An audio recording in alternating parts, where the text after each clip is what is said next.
او دا قربانی دا د ابراهیم علیه السلام سنت دی چې ابراهیم علیه السلام قربانی کړی و او هغه سنت امت ژوندی کوي.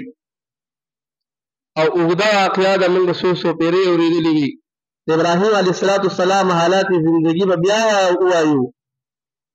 د ابراهیم علیه السلام باندې چې کوم امتحانات تیر شو خو ډېر امتحانات وو، خو یو امتحان پکې دا و چې کله دوی د عراق نه واپس راتلل او بادشاه والا چې دی نو بیبي هاجره ورکړله او بیبي سارا ورسره مخکې نه وه او دوی دواړه په لاره رالل او نو خامخا کور دی او چې دوه ښځې وي نو خامخا جنګونه به کوي.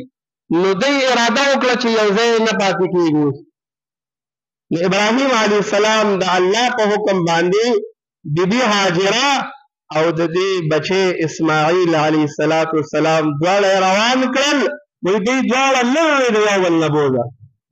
نو دا دواړه روان کړل تلل ابراهیم علیه السلام خو د الله په عشق کې د الله خلیل و.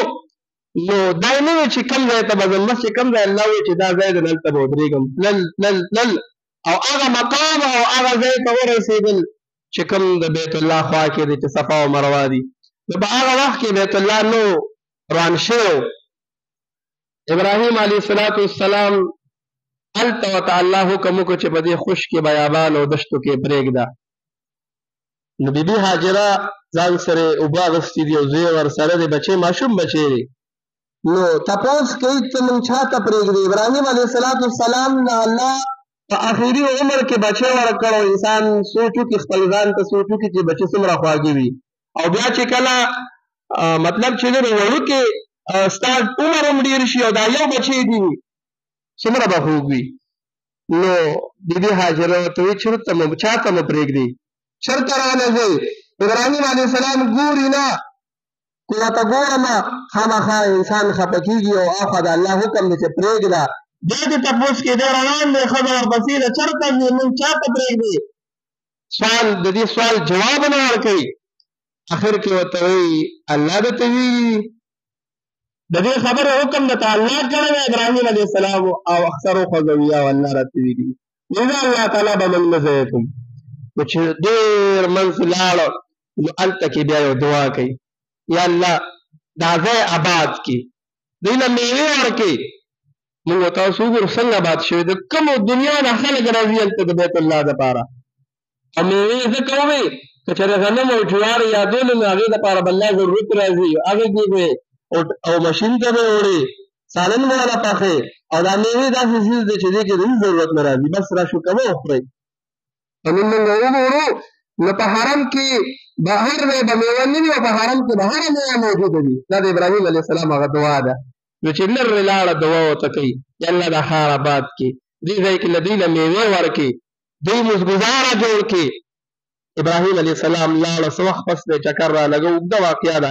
بیا چې کله اتمه ذوالحجه شول ابراهیم علیه السلام خوب ولیده. الله پاک خوب کوي قرباني وکړه. په نهمه ذوالحجې بیا ولیدو نو د زوی سر صلاح کوي. بیا په لسمه ذوالحجې بیا خوب ولیدو.